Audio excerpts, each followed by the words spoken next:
അപ്പോൾ ലാസ്റ്റ് ഞാൻ എന്താ മസ്കാര ഇട്ട് കൊടുക്കുകയാണ്. നമ്മൾ ഈ ഒരു ഹെയർ സ്റ്റൈൽ വെറുതെ ഒന്ന് ഇങ്ങനെ ഒരു സൈഡിലോട്ട് വകഞ്ഞിട്ട് കുറച്ച് ഫോട്ടോസ് എടുത്തു. അതിനുശേഷം നമുക്ക് അഴിച്ചിടേണ്ട കെട്ടി വെക്കുന്ന ഒരു ഹെയർ സ്റ്റൈലാണ് ഇഷ്ടം എന്ന് പറഞ്ഞപ്പോൾ നമ്മൾ മുടിയുടെ നടുവിൽ നിന്ന് വകഞ്ഞിട്ട് ഒരു ഹെയർ സ്റ്റൈലും കൊടുത്തു കേട്ടോ. സോ അതിൻ്റെ പിക്ചേഴ്സ് ഞാനിവിടെ ആഡ് ചെയ്തേക്കാം.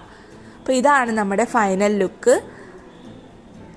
പുറത്ത് ഡേ ലൈറ്റിലുള്ള ഫോട്ടോസാണ് കേട്ടോ ഇത്. അപ്പോൾ എങ്ങനെയുണ്ട് അമ്മയുടെ മേക്കപ്പ് എന്ന് നിങ്ങൾ കമൻറ്റ് ബോക്സിൽ അറിയിക്കുക. ഇവിടെ മീഷോന്ന് എടുത്ത ഓർണമെൻറ്റ്സ് ആണ് 3 കമ്മലും മാലയും വളകളൊക്കെ മീഷോന്നാണ് കേട്ടോ എടുത്തിട്ടുള്ളത്. അപ്പോൾ നിങ്ങൾക്ക് ഈ പ്രൊഡക്ട്സിൻ്റെ ലിങ്ക് വേണമെങ്കിൽ ചോദിച്ചാൽ മതി. സബ്സ്ക്രൈബ് ചെയ്യാൻ മറക്കണ്ട. വീണ്ടും കാണാം. മേക്കപ്പിനെ കുറിച്ച് നിങ്ങൾക്ക് ഡൗട്ട്സും കാര്യങ്ങളൊക്കെ ഉണ്ടെങ്കിൽ കമൻറ്റ് ബോക്സിൽ അറിയിക്കുക കേട്ടോ.